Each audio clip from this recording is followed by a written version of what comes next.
The first thing that I'll do when a patient comes in is obviously we want to do a complete examination. Extraoral, intraoral, we want to look at everything, and then we want to ask a lot of questions. As I'm going through the teeth, I want to see if there's any wear of these teeth, any chipping, missing teeth, fracture lines, abfractions, which can look like that little notching along that gum line, a little recession of the gum. Once I see all of these signs, then I'll start asking questions about symptoms.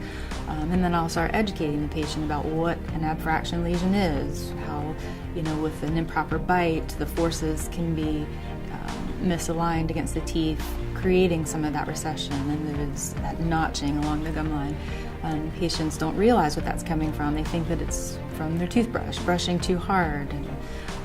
So it's eye-opening to them. So then when we start educating the patient about what's going on with their teeth and what's causing it, we can start asking questions. Well, do you happen to get headaches?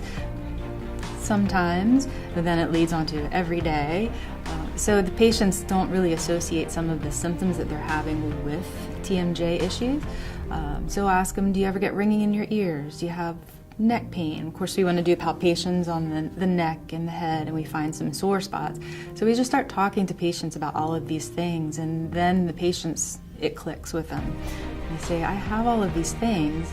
Do you think that it could be because my bite is off?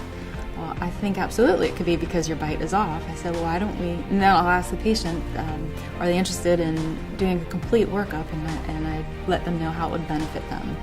Once we have all of the information, some CT scans, some computer-aided jaw tracking, we want to get all of the information, then we can sit down and give them a good diagnosis as to what's going on with the TMJ.